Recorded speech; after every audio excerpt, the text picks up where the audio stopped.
నమస్కారం friends, welcome to education concepts. Friends, మనకి చూసుకుంటే ఆంధ్రప్రదేశ్ పబ్లిక్ సర్వీస్ కమిషన్ అంటే ఏపీపీఎస్సీ నుండి మనకి నాన్ గెజిటెడ్ ఆఫీసర్ పోస్టులకు సంబంధించి నోటిఫికేషన్ రావడం జరిగింది. ఈ వీడియోలో మనం ఈ నోటిఫికేషన్కి సంబంధించిన వివరాలు అయితే క్లియర్గా తెలుసుకుందాం. ఫ్రెండ్స్, ఇక ఆలస్యం చేయకుండా వీడియోలోకి అయితే వెళ్దాం. ఫ్రెండ్స్, ఇక్కడ చూసుకోవచ్చు Andhra Pradesh public service commission Vijayawada notification number చూసుకుంటే 15-2019. నోటిఫికేషన్ ఇష్యూ డేట్ చూసుకుంటే మనకి February 21 అని కనబడుతుంది. అంటే వెస్టర్డే నోటిఫికేషన్ రావడం జరిగింది. ఇక్కడ చూసుకోవచ్చు మనకి వేరియస్ నాన్ గెజిటెడ్ పోస్టులు అనేవి కనబడుతున్నాయి. ఇక్కడ మనకి జనరల్ రిక్రూట్మెంట్ అని కూడా కనబడుతుంది. ఇవి పర్మనెంట్ పోస్టులే, అదైతే గుర్తుంచుకోండి. ఇందులో చూసుకుంటే మొత్తం మనకి క్యారీ ఫార్వర్డ్ ద్వారా వచ్చినటువంటి వేకెన్సీసే, ఎటువంటి ఫ్రెష్ వేకెన్సీస్ అయితే లేవు, అది కూడా మీరైతే గుర్తుంచుకోండి.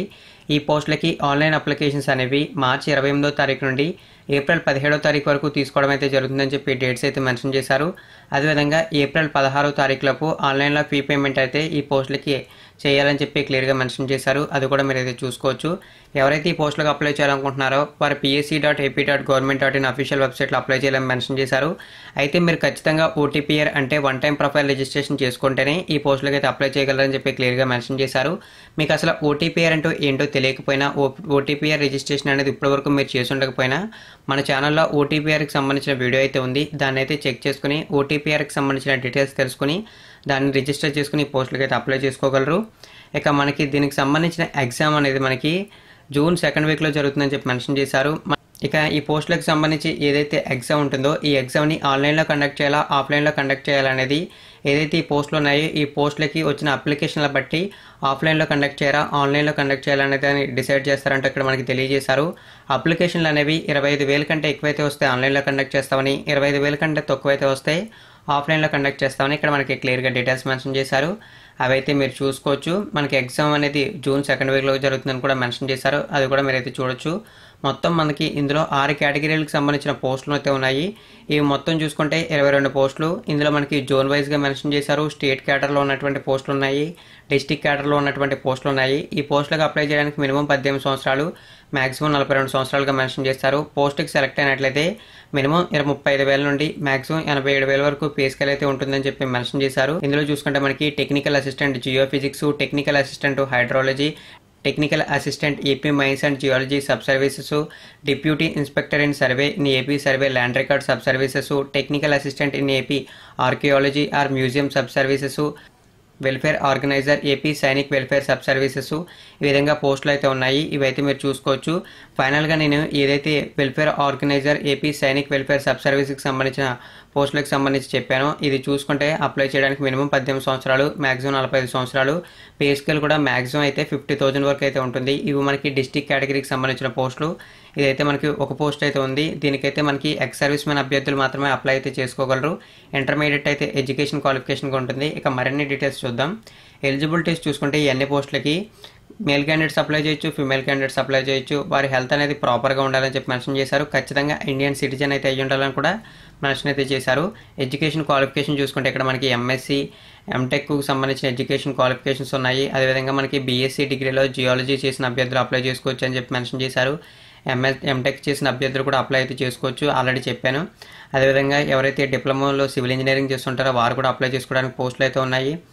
మనకి మరిన్ని పోస్టులు కూడా ఉన్నాయి. ఇవన్నీ మీరు చూసుకోవచ్చు. ఇక మనకి ఏదైతే welfare organiser in AP Sainik welfare sub సర్వీస్కి సంబంధించిన పోస్ట్ ఉందో దీనికి సంబంధించి మనకి ఖచ్చితంగా ఎక్స్ సర్వీస్ మెన్గా వర్క్ చేసి అయితే ఉండాలి. అది కూడా మీరైతే గుర్తుంచుకోండి. ఇంటర్మీడియట్ అనేది ఎడ్యుకేషన్ క్వాలిఫికేషన్గా మెన్షన్ చేశారు. తెలుగు మాట్లాడగలగాలి, రాయగలగాలి అని కూడా క్లియర్గా అయితే మెన్షన్ చేశారు. అదేవిధంగా చదవగలగాలని కూడా మెన్షన్ చేశారు ఈ పోస్ట్కి. ఇదైతే మీరు గుర్తుంచుకోండి. ఇక మనకి రిజర్వేషన్ అనేది ఏదైతే ఆంధ్రప్రదేశ్లో రూల్ 22(22)A అయితే ఉందో దాని ప్రకారం అప్లికేబుల్ అవుతుందని చెప్పి క్లియర్గా మెన్షన్ చేశారు. అవైతే మీరు చూసుకోవచ్చు, చెక్ చేయొచ్చు ఒకసారి. లోకల్ క్యాండిడేట్స్కి రిజర్వేషన్ అనేది కూడా ఉంటుందని కూడా మెన్షన్ అయితే చేశారు. అది కూడా మీరైతే చెక్ చేసుకోవచ్చు. ఇంకా మనకి మరిన్ని డీటెయిల్స్ మెన్షన్ చేశారు. అంటే ఏజ్కి సంబంధించిన డీటెయిల్స్ అనేవి మెన్షన్ చేశారు.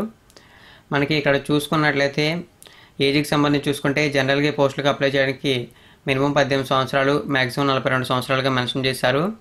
ఎవరైతే ఎస్సీ ఎస్టీ అభ్యర్థులు ఉంటారో వారికి 10 సంవత్సరాల ఏజ్ రిలాక్సేషన్ ఇచ్చారు. బీసీ అభ్యర్థులకు 5 సంవత్సరాల ఏజ్ రిలాక్సేషన్ ఇచ్చారు. ఫిజికల్లీ హ్యాండిక్యాప్డ్ అభ్యర్థులకు 10 సంవత్సరాల ఏజ్ రిలాక్సేషన్ ఇచ్చారు. ఎక్స్ సర్వీస్ మెన్ అభ్యర్థులకి, ఎన్సీసీలో వర్క్ చేసిన అభ్యర్థులకి 3 సంవత్సరాల ఏజ్ రిలాక్సేషన్కి ఇచ్చారు. అదేవిధంగా ఏపీ స్టేట్ గవర్నమెంట్కి సంబంధించి ఎవరైతే ఎంప్లాయీస్గా అంటే ఏపీఎస్సీబీలో కానీ, ఏపీఎస్ఆర్టీసీలో కానీ, కార్పొరేషన్స్లో కానీ, మున్సిపాలిటీస్లో కానీ ఎవరైతే వర్క్ చేస్తుంటారో వారికి 5 సంవత్సరాల ఏజ్ రిలాక్సేషన్గా ఇచ్చారు. అదేవిధంగా మనకి ఏజ్ రిలాక్సేషన్కి సంబంధించి మరొక ఇన్ఫర్మేషన్ కూడా ప్రొవైడ్ చేశారు. ఆ ఇన్ఫర్మేషన్ ప్రకారం చూసుకుంటే ఏదైతే పోస్ట్ కోడ్ 6 అయితే ఉందో దీనికి ఎటువంటి ఏజ్ రిలాక్సేషన్ అనేది అప్లికేబుల్ అవ్వదని చెప్పి మెన్షన్ చేశారు. ఇదైతే మీరు గుర్తుంచుకోండి. ఇక మరిన్ని వివరాలు హౌ టు అప్లై అని చెప్పి మెన్షన్ చేశారు. ఇక్కడ చూసుకున్నట్లయితే మనకి ఏ విధంగా అప్లై చేయాలి పోస్టులకు సంబంధించిన వివరాలు మెన్షన్ చేశారు. ఫస్ట్ ఆఫ్ ఆల్ అఫీషియల్ వెబ్సైట్లో లాగిన్ అయ్యి మీ ఓటీపీఆర్తో సైన్ ఇన్ అయితే అవ్వాలి. ఓటీపీఆర్తో సైన్ ఇన్ తర్వాత ఆన్లైన్లో పేమెంట్ అయితే చేసి ఈ పోస్టులకి అయితే అప్లై చేసుకోవాలని చెప్పి మనకి క్లియర్గా మెన్షన్ చేశారు. అదైతే మీరు ఇక్కడ క్లియర్గా అయితే చెక్ చేసుకోవచ్చు. మనకి అప్లికేషన్ ఫీజు చూసుకుంటే 250 రూపాయలుగా ఉంది. ప్రాసెసింగ్ ఛార్జెస్ అనేవి 80 రూపాయలు అడిషనల్గా అయితే ఉన్నాయి. ఇవన్నీ మీరు చూడొచ్చు. టోటల్గా మనకి 330 రూపాయలు అనేది అప్లికేషన్ ఫీజు అయితే అవుతుంది ఈ పోస్టులకు అప్లై చేయడానికి. మనకి అదేవిధంగా ఈ పోస్టులకి ఆన్లైన్ పేమెంట్లో అయితే అప్లై చేయాలని చెప్పి మెన్షన్ అయితే చేశారు. అది కూడా మీరు అయితే చూసుకోవచ్చు. మనకి ఎగ్జామినేషన్కి సంబంధించిన డీటెయిల్స్, సిలబస్కి సంబంధించిన డీటెయిల్స్ అనేవి చాలా క్లియర్గా అయితే ఇచ్చారు. అవన్నీ మీరు అయితే చెక్ చేయొచ్చు. ఎందుకంటే ఇందులో మనకి 6 కేటగిరీలకు సంబంధించిన పోస్టులు ఉన్నాయి కాబట్టి సిలబస్ అనేది కాస్త డిఫరెంట్గా ఉంటుంది. మీరైతే చెక్ చేస్తే మీకు ఒక క్లియర్ ఇన్ఫర్మేషన్ వస్తుంది. అలాగే వీలైనంత వరకు నేను కూడా వీడియో చేయడానికి అయితే ట్రై చేస్తాను వీటి సిలబస్కి సంబంధించి. మరిన్ని ఇటువంటి రెగ్యులర్ అప్డేట్స్ కోసం నా ఛానల్ని సబ్స్క్రైబ్ చేయండి. సబ్స్క్రైబ్ చేయాలనుకున్న వారు మీరు చూస్తున్న వీడియో కింద రెడ్ కలర్లో సబ్స్క్రైబ్ అని బటన్ ఉంటుంది. దాన్ని క్లిక్ చేసి పక్కన వచ్చే బెల్ ఐకాన్ యాక్టివేట్ చేయడం ద్వారా నా దగ్గర నుంచి వచ్చే అప్డేట్స్ నోటిఫికేషన్ రూపంలో మీ వరకు అయితే వస్తాయి. థ్యాంక్ యూ ఫ్రెండ్స్, ఈ వీడియో వాచ్ చేసినందుకు. అలాగే ఇన్ఫర్మేషన్ ప్రతి ఫ్రెండ్కి షేర్ చేయడం మాత్రం మర్చిపోకండి.